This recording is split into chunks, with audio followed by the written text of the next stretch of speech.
और बाद में कहा गया कि वो तो गुजरात से आए थे लोग और वो मार कर चले गए और उनका आज तक पता नहीं लगा।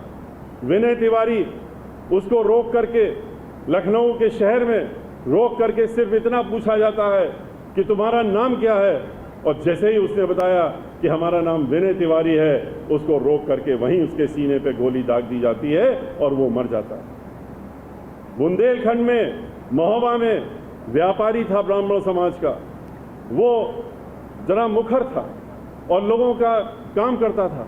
ब्राह्मण समाज का दलित समाज के बीच में बहुत ज़्यादा उसको लोग चाहते थे, क्योंकि मिल करके उन लोगों को आपस में मिला करके काम करने का काम करते थे। लेकिन ये लोग उससे नाराज़ थे, उनके इन कार्यों से नाराज़ हो रहे थे, और उसका नतीजा क्या निकला? उसको रोका, उसकी गाड़ी, और उस व्यापारी को गोली मार दी, और बाद में जब हल्ला गुल्ला हुआ तो कहते हैं उसने तो आत्महत्या कर ली। उसको आत्महत्या का रूप दे दिया। जब टेलीफोन में वार्ताओं का खुलासा हुआ तब पता लगा वो तो बता करके मारा गया था। अधिकारी से बातचीत हुई और उसके बाद उसको गोली मारी गई। तो जो अधिकारी था उससे कहा गया तुम तुरंत प्रदेश छोड़ दो और प्रदेश छोड़ करके बाहर हो जाओ और हम तुम्हारी देखरेख करते रहेंगे, पर उत्तर प्रदेश में अभी मत आना जब तक माहौल ठीक नहीं हो जाता है। ये वो लोग हैं जिन्होंने कानपुर में बिकरू कांड के नाम पे एक दो नहीं कितने लोगों को गाड़ी से उतार करके, गाड़ी फिसल गई, कहते हैं गाड़ी फिसल गई, वो बाहर निकला, भागने लगा, हमने एनकाउंटर कर दिया। 17.5 साल का लड़का जो कि हरियाणा में काम कर रहा था, लेकिन दूर दराज से उस मोहल्ले में रहता था, रिश्तेदारी में दूर की आता था, उसको वहाँ से उठवा लिया, उठवा करके ला करके, और फिर से गाड़ी पलटी और फिर वो बाहर निकला और इटावा के पास उसको गोलियों से भून दिया गया। एक नहीं कितनी हत्याएं उन्होंने उस नाम पे कर दी। और इतना ही नहीं, उन्होंने कहा ये मौका जाने मत दो। भारतीय जनता पार्टी के जो आला लोग बैठे थे और जो लखनऊ में बैठे थे, उन्होंने कहा ये मौका जाने मत दो। इस समय जितने भी मजबूत ब्राह्मण समाज के लोग हैं जो कानपुर में हैं, कानपुर के इर्द गिर्द के क्षेत्र में बड़े मजबूत किस्म के ब्राह्मण समाज हैं, इनको घेरो और ये मौका में इनको अज्ञात में नाम डाल दो, 100 लोगों का अज्ञात लिख दो, और उसके बाद जो जो समझ में आए उसको उठाते जाओ और उठा करके इसी में निपटाने का काम करो। 50 से ज़्यादा ब्राह्मण समाज के लोगों को अज्ञात लोगों के नाम पे जो दर्ज किया गया रिपोर्ट, उसके नाम पे उठाने का काम किया गया। 50 से ज़्यादा लोग तो अभी जेल के पीछे हैं और उनके इतनी धाराएं लगा दी गई हैं, जितनी आईपीसी में धाराएं होती हैं उतनी लगा करके उनको बंद करने का काम किया। इतना ही नहीं, जो एक घर में एक दिन पहले शादी हो के आई थी, खुशी दुबे, 16.5 साल की लड़की थी, एक दिन पहले 2930 तारीख को उसकी शादी होती है, खुशी दुबे की। उसके जिससे शादी होती है 1 तारीख को पहला दिन था उसका, मेहंदी भी नहीं छूटी थी। 2 तारीख को उस जिससे शादी होती उसको तो गोलियों से भून दिया, लेकिन उस लड़की को भी उठा ले गए। उस लड़की का क्या दोष था? उसको ले गए पहले अज्ञात जगह पर, बाद में जेल में भेजने का काम किया, और जब 3 महीने बाद पता लगा कि ये तो लड़की जो है ये तो अभी नाबालिग है, 16.5 वर्ष की है, तो उसके बाद उसको रिमांड होम में भेज दिया और बाराबंकी में, जहां 2 कमरे में 48 लड़कियां रहती हैं, वहां उसको ले जाके भर्ती कर दिया। और इतना ही नहीं, ये भी आदेश हुआ, निर्देश हुआ उत्तर प्रदेश की सरकार का मुखिया वहां बैठ करके कि इसकी बेल नहीं होनी चाहिए, किसी हालत में बेल नहीं होनी चाहिए, उसके लिए जो कुछ भी करना हो करो। तो यहां तक किया कि षड्यंत्र करके एक फर्जी सर्टिफिकेट लिखवाई वहां की अधीक्षिका से।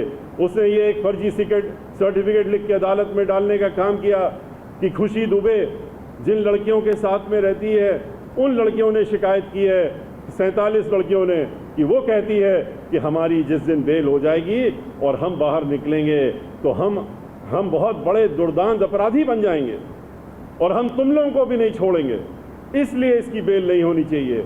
और यही कह करके उसकी बेल को खारिज कराने का काम इन लोगों ने करने का काम किया।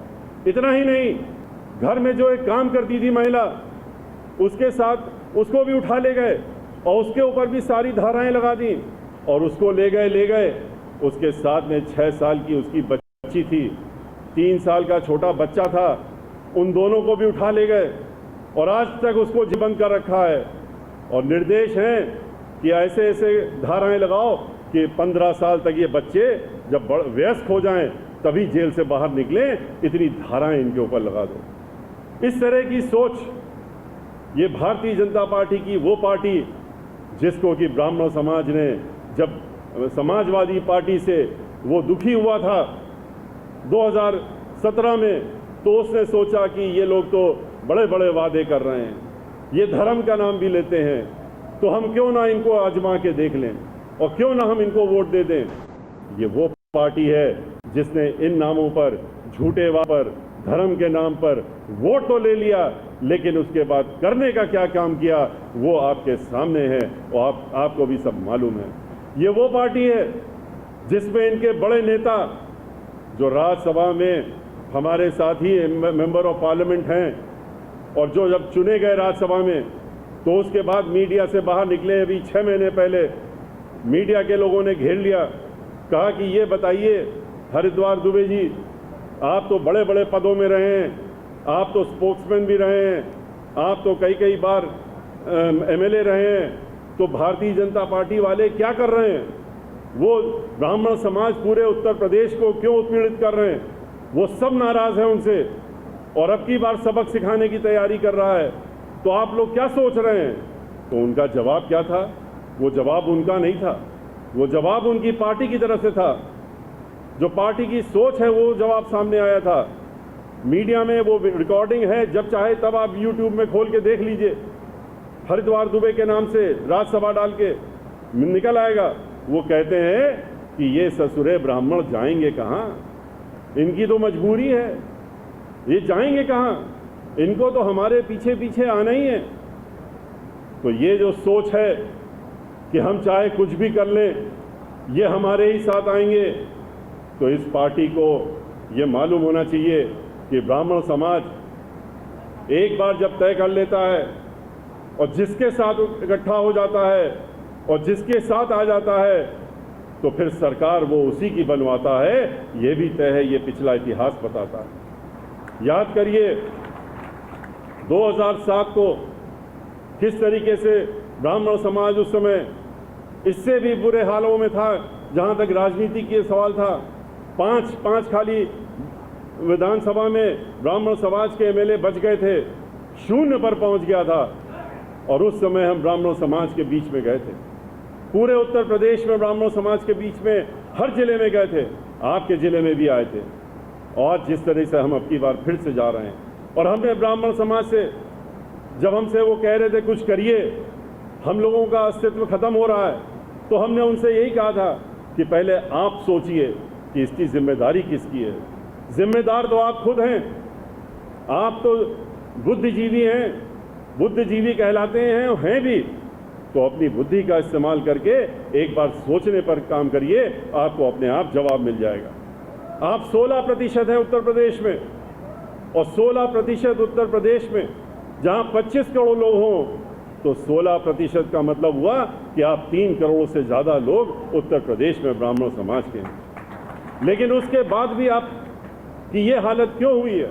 क्योंकि आप लोग आपस में बिखरे हुए हैं, आप लोग एक साथ नहीं इकट्ठा होते हैं, एकजुट नहीं होते हैं, अपना अपना देखने लगते हैं, मेरा क्या होने वाला है, मेरा स्वयं का क्या होगा।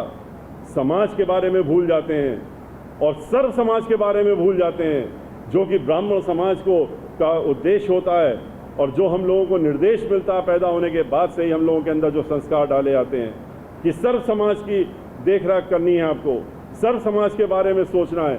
लेकिन जब स्वयं के बारे में नहीं सोच पाएंगे तो सर्व समाज का क्या सोचेंगे? इकट्ठा होइए, एक साथ होइए, एकजुट होइए।